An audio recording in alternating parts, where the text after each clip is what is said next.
Hello, my name is Katarzyna Zolich. I represent Paper Beats Rock Foundation, and we are a partner in No Borders Photography Exhibition Award. This is a competition for young photographers age 16 to 35 who can win a solo exhibition, a production of a solo exhibition, as well as participation in many educational events like this one. And being a part of an open-air traveling exhibition.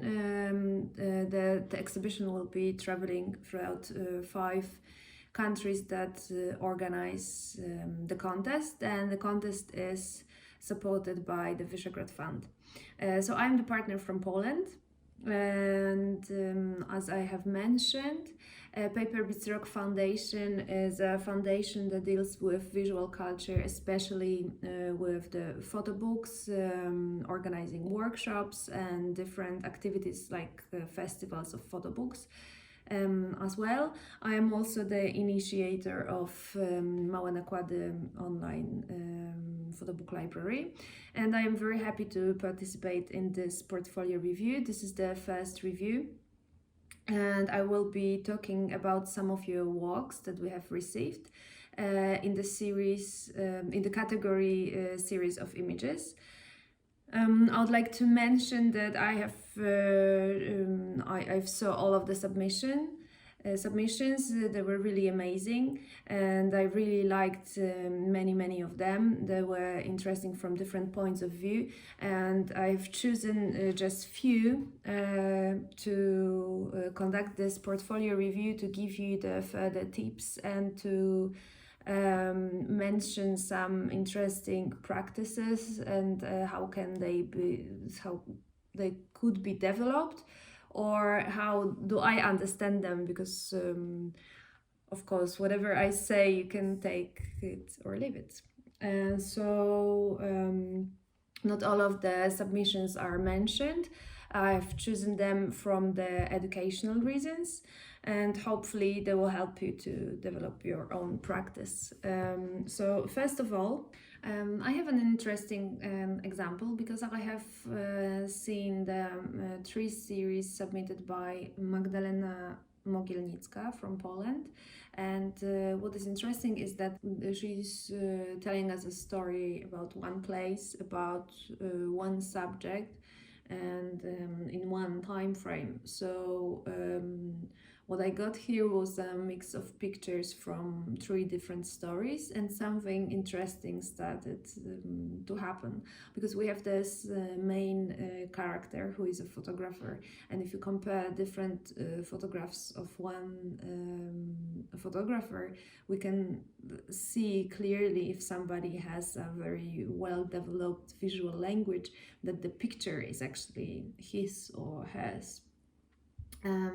So when I was watching this series and they weren't divided, I have noticed that there are some interesting correlations, because all of the pictures are taken in Poland, of course, and although the subjects are different, and one is about the hospital and work in the hospital during the pandemic.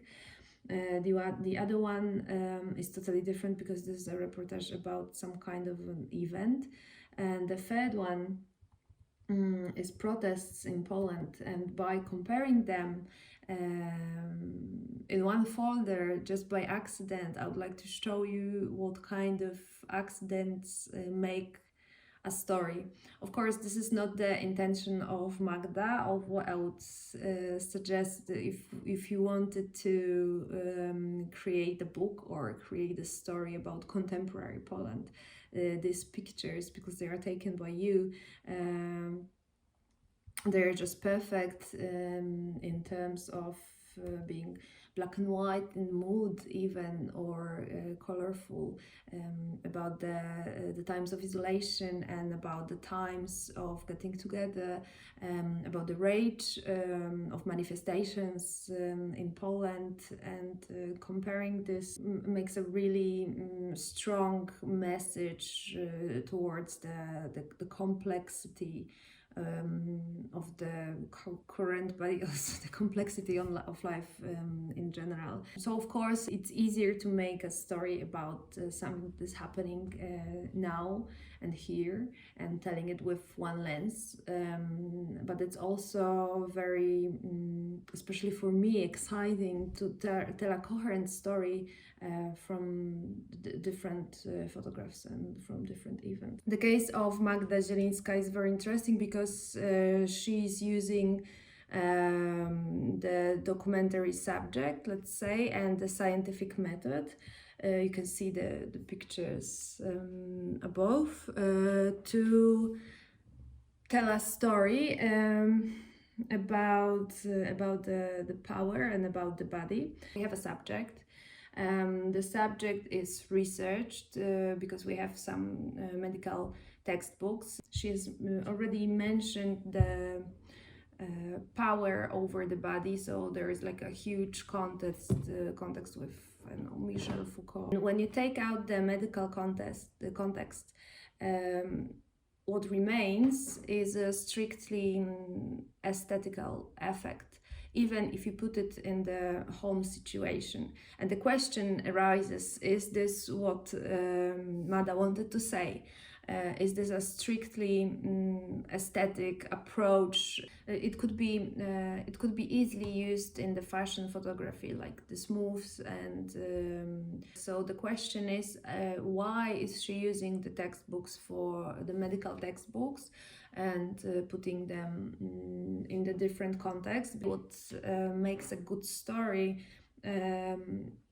is seeing the regular things differently, so seeing it with a little shift, and she did exactly this. So, but the question arises, like, where is it leading us? What I miss in the series is maybe taking this aesthetics on the next level. So either deciding if this is as an aesthetical project and we want to expand it with color, and if she doesn't like color, we want to expand it with the gestures that are stronger, or we really mix it with the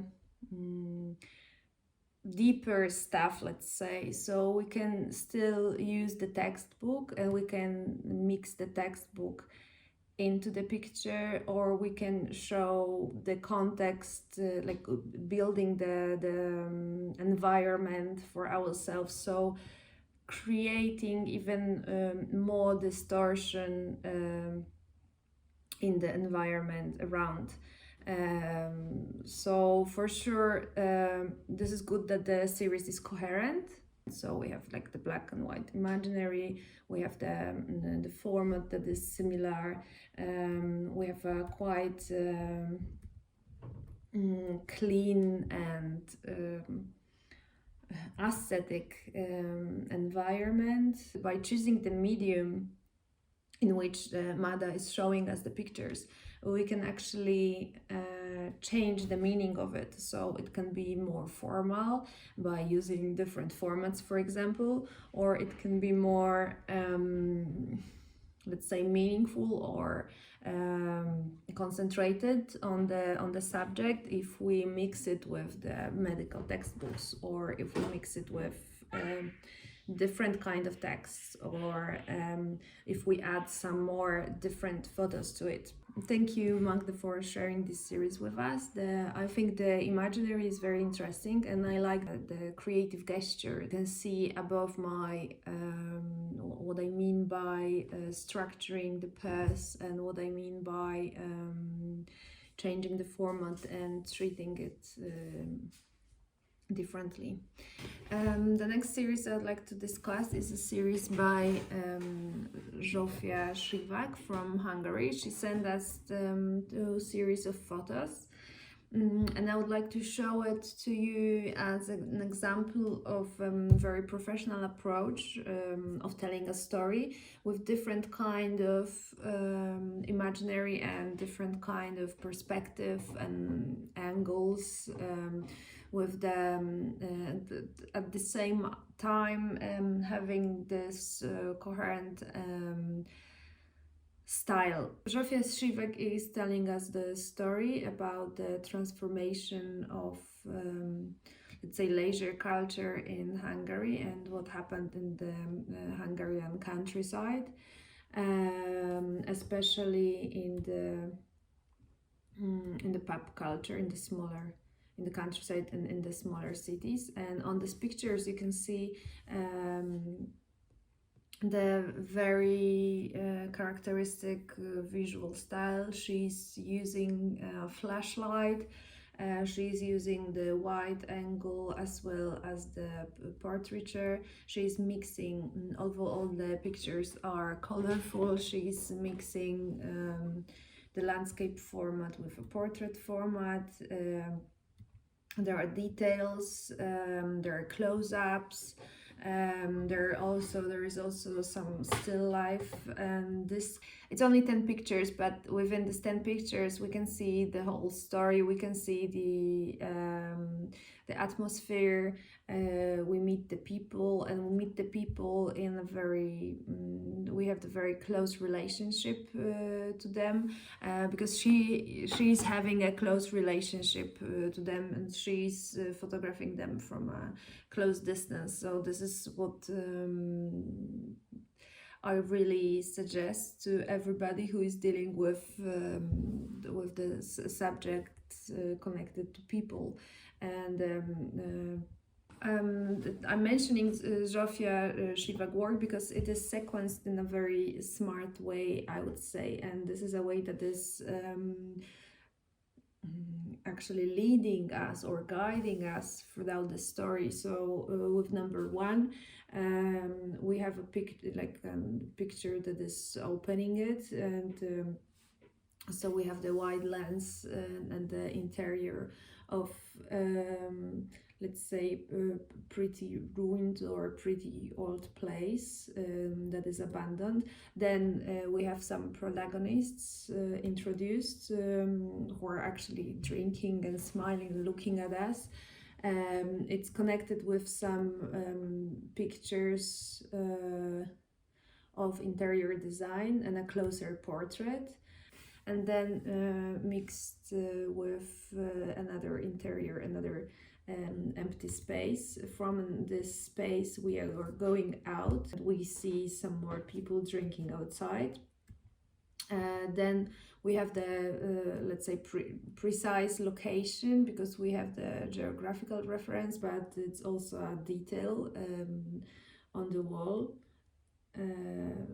with the curtains. Then we have a portrait and a close-up of gold smiling teeth, compared again with a still image of what it's called in English, of the tape catching the flies.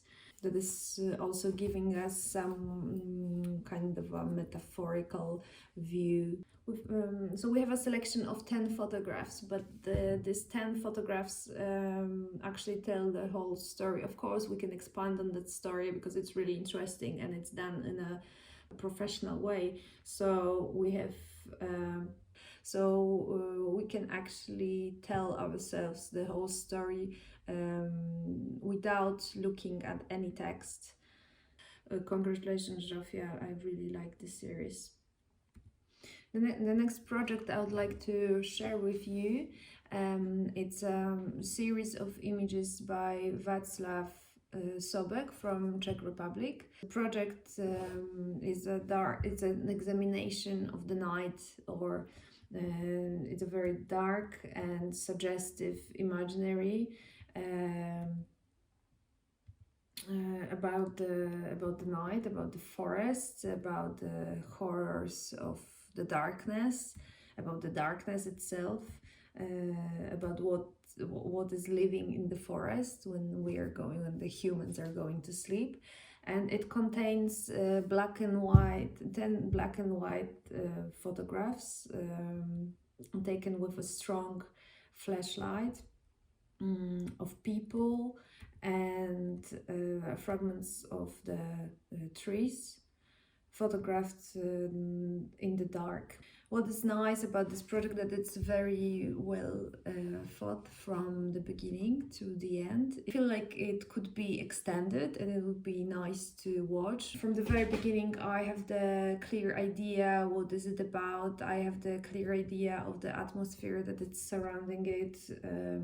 I feel the fear, the big contrasts are really convincing. The inversion, the post-production of the images is really nice as well, and I can see it as a series from the very beginning. That the idea is clear.